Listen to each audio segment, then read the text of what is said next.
बिहार की चर्चा के बगैर तो चर्चा अधूरी रह जाएगी सर। 14 सीटों पर अनुमान सामने आया है। 40 लोकसभा की सीटें, इसमें बीजेपी और 2 से 5 और एनडीए 10 से 13 सीटें। मतलब गेस्ट पैनलिस्ट तो ये कह रहे थे कि पूरा दे देते, काय को छोड़ दिया, 14 के 14 दे देते आप लोग। वैसे भी अगर आप देखें 2019 के जब चुनाव हुए थे तो 39 सीटें जो है 40 में से वह जो है एनडीए के पास थी। और इस बार कुछ ऐसा है नहीं जिसकी वजह से लगे। आप ध्यान रखें कि अगर बॉडी लैंग्वेज भी अगर आप देखें, आज आपने वो बैठक देखी होगी जो कि पूरी इंडी अलायंस की हुई थी, किसी के चेहरे पर हरियाली नहीं थी। कहने को आप कह रहे हैं कि नहीं जी हम सरकार बना रहे हैं, लेकिन किसी के चेहरे पर कोई मुस्कुराहट नहीं थी। तो इससे अंदाजा लग जाता है कि आप अपनी जीत को लेकर कितने कॉन्फिडेंट। और 10 बड़ी बातें भी जरा एक बार दिखा दे दर्शकों को कि भाई इस पूरे एग्जिट पोल में जो जो आंकड़े आए उनमें 10 बड़ी बातें क्या रही। बिहार की 14 में से एनडीए को 13 सीटें मिलती हुई दिख रही है। यूपी के 26 में से 22 से 25 तकरीबन सभी की सभी सीटें। मध्य प्रदेश में 29 में से 25 से 26। दिल्ली में आपका खाता भी नहीं खुल रहा है। पंजाब में आपकी झोली खाली रह सकती है, ये बड़ी बात। हिमाचल और उत्तराखंड की सभी सीटें जो है एनडीए के पास जा रही हैं। जम्मू कश्मीर और लद्दाख में दोनों गठबंधन जो है वो कुछ सीटें हासिल कर रही हैं। पूर्वोत्तर की सभी 15 सीटों की अगर बात करें, गुजरात की सभी 26 सीटों की बात करें तो यहाँ पर बीजेपी पूरी की पूरी सीट अपने पास ला रही है।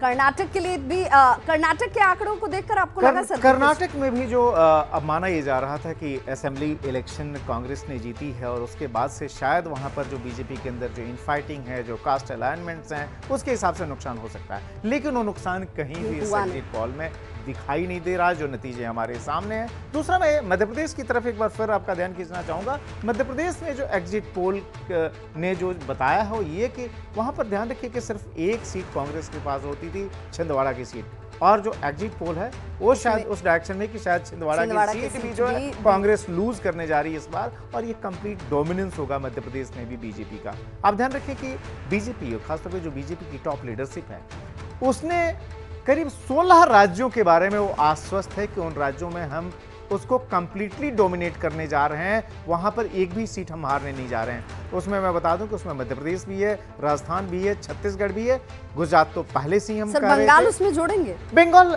जाहिर है नहीं हो सकता, क्योंकि आप ध्यान रखिए कि बंगाल का जो वेस्ट बंगाल का जो प्रोफाइल है, कम्युनिटी प्रोफाइल है, उसमें कई सारी सीटें ऐसी हैं जो कि heavily dominated by minority Muslim community है। तो ऐसी सीटों पर बीजेपी का गेन करना, वो उसको जीतना, यह संभव नहीं है। लेकिन अगर आप नंबर्स देखें, जो एग्जिट पोल अभी तक जो रिफ्लेक्ट कर रहे हैं, वो ये बता रहे हैं कि पिछली बार जो 18 का आंकड़ा था वेस्ट बंगाल में बीजेपी का, वह आंकड़ा जो है उससे बहुत आगे बढ़ता हुआ दिखाई दे रहा है। प्रधानमंत्री नरेंद्र मोदी ने आखिर के जब वो जनसभा कर रहे थे तो उन्होंने कहा था कि अगर कहीं से बहुत बड़ा बदलाव आपको नजर आएगा तो वो पश्चिम बंगाल के आंकड़े होंगे। पश्चिम बंगाल, और मुझे लगता है कि हमें ओडिशा के भी आंकड़ों का इंतजार करना चाहिए, क्योंकि बीजेपी बार बार ये कहा जा रहा था कि भाई आप ऑलरेडी जो है 300 पार हैं, तो इस बार क्या ऐसा होगा कि आप 350 के ऊपर जाने की बात करने, क्योंकि ध्यान रखिए कि बीजेपी ने कहा था कि वो 370 सीटें जीतना एस्पायर कर रही है। तो अगर ये होना था तो उसके 3 फैक्टर थे। एक तो ये